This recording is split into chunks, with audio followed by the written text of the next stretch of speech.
اعوذ باللہ من الشیطان الرجیم بسم اللہ الرحمن الرحیم۔ سب دیکھنے اور سننے والوں کو السلام علیکم۔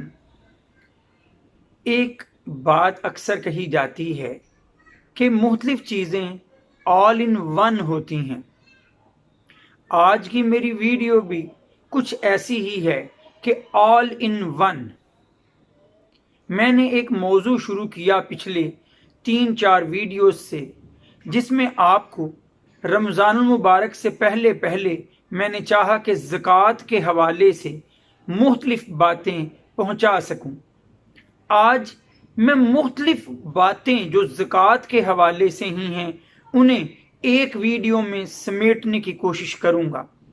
سب سے پہلے تو یہ کہ زکوٰۃ ایک مالی فریضہ ہے جو اللہ تعالیٰ نے مقرر کیا ہے ہر صاحب نصاب مسلمان پر۔ اور صاحب نصاب جب میں کہتا ہوں تو نصاب سے مراد وہ خاص رقم یا مال ہے جو سال بھر کسی مسلمان کے پاس رہے تو اس پر زکوٰۃ ادا کرنا لازم ہوگا۔ اور وہ نصاب کیا ہے؟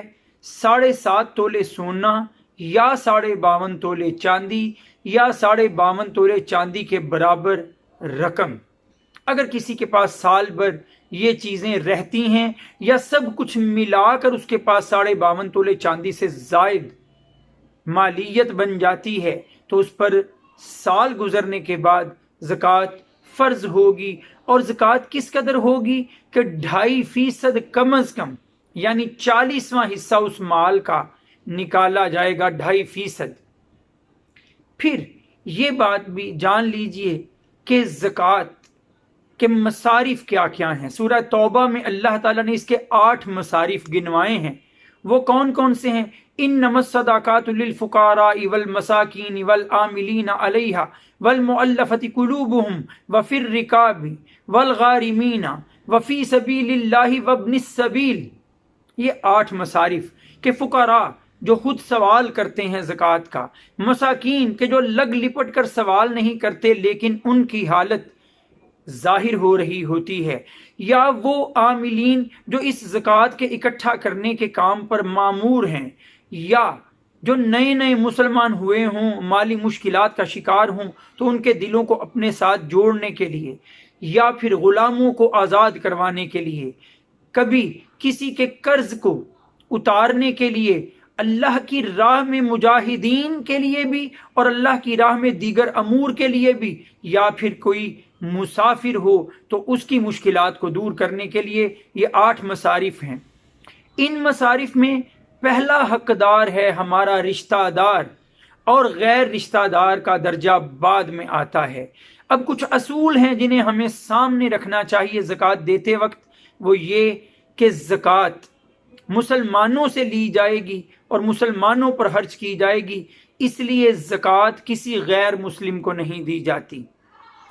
زکوٰۃ دیتے وقت ہم یہ دیکھیں کہ جو زکوٰۃ ہم دے رہے ہیں اس رقم کا دوسرے کو مالک بنا دیا جاتا ہے، ملکیت میں اس کے دے دی جاتی ہے۔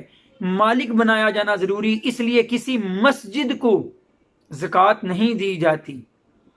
پھر زکوٰۃ دیتے وقت وہ لوگ جن کی کفالت ہمارے ذمے ہیں انہیں ہم زکوٰۃ نہیں دے سکتے، یعنی والدین اپنی اولاد کو اور اولاد اپنے والدین کو، شوہر اپنی بیوی کو یا بیوی اپنے شوہر کو زکوٰۃ نہیں دے سکتے۔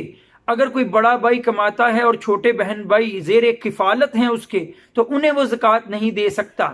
لیکن اگر بہن بھائی سب اپنے اپنے گھروں کے مالک ہو چکے، اپنے اپنے گھروں کے سربراہ ہو چکے، تو ایسی صورت میں اگر وہ ضرورت مند ہو جائیں تو وہ پہلے حقدار ہوں گے زکوٰۃ کے۔ اسی طرح سے زکوٰۃ کسی ضرورت کی چیز پر نہیں ہے جو روزمرہ کے استعمال میں آتی ہو۔ آپ کا لباس، آپ کے جوتے، آپ کا مکان، آپ کی گاڑی، ان پہ زکوٰۃ نہیں ہے۔ لیکن اگر یہی چیزیں کاروبار کے لیے ہیں، ان سے کمائی ہوتی ہے، تو پھر اس کمائی پر اگر سال گزر جاتا ہے تو پھر زکوٰۃ ادا کرنا ہوگی۔ امید ہے میں بہت سی معلومات کو اس مختصر ویڈیو میں سمیٹنے میں کامیاب رہا ہوں گا۔ وآخر دعوانا ان الحمد للہ رب العالمین۔ السلام علیکم۔